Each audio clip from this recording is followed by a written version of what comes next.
Ne olur mən şey, ne edirəm ki? Mən baba salam verir. Baba məktabatda olan mən əliləm, sağ qurban olum. Baba siz mənə söz vermişdiniz. Hüseyin söz var, mənə çayxana köfə yer. Onu vermədilər, sağ qurban olum. Özə bəylər müəllim, biz paqa yoldaşıq. 5 il bir yerdə işləmişik.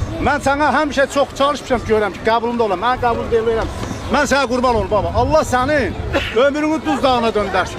Baba denəm mənə dəyməkə. Xahiş edirəm. Bax sən həzrət tapma. Baba denəm mənə dəyməkə. Baba sən həzrət tapma. Ay kişi dəymə. Allah dəymə. Nə ola babama baxıram da. Qoy bilsin ki, mənə vermədilər. Allah sizə ömür versin. Vermədilər.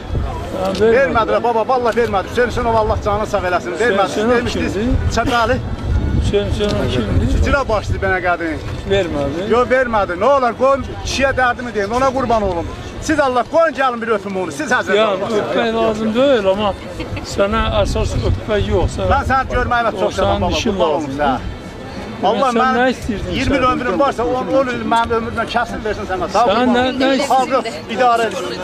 Sən nə istəyirdin sənə vermək? Mən çayxana köfə yer istədim. Mən o vaxt məktabatda. Mənim də nəvəmin adı Heydar. Sizin adınız yox. Mən sizə bir hədiyyə şəkil verdim o vaxt. Hədiyyə şəkil. Qurban olum sağ. 3 dənə də acı bala müəllimə demişəm. Mehdiabadda sənin çayxana olacaq. Sağ ol. Sən gördün bu? Bunu tanıyırsan? Bəli, mən 3 dənə ona demişəm. Bir yol demişəm bu döngə dönərək internetin yanında. Orada bir yol Bakı Kasinsasının qabağında, bir yolda iş yerində. Dedim belə baba belə deyib, deyək git deyir. Şəhərdə deyir, çayxana. Demədim ki, elə şəhər harda? Bəli, Hacı Bala müəllim dedi. Sağ olsun, şəhəri gözəlləşdirib. Allah canını sağ elə. Nə olur, baba xətrinə mənə bir çayxana. Mən yox, babanın hesabına balaca idarə xətrinə verin qoyun yaşasın. Yaşasın eləmədən. 5 il bagon yoldaşı. Yandı. Qurban olun baba. Mən sizi görəndə kövrənəm, sevinirəm. Adın nədir? İsa'dır. İsa. İsa. Sənə qurban olun baba.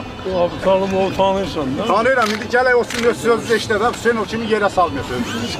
Bəli, mən düz deyirəm. Mən sana güvənib bu sözləri deyirəm. Bu dəqiqə mənim qolum az qala qıralar burada. Babamdır, ona qurban olum. Xalqın ağsaqqalı. Yaxşı da deyən də. Bəli. Ya.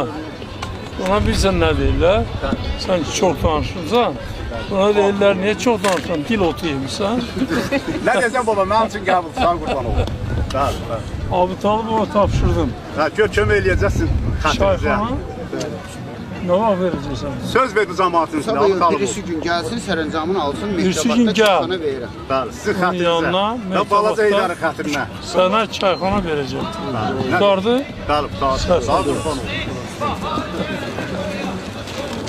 Çəkil, çəkil, Hadi baba.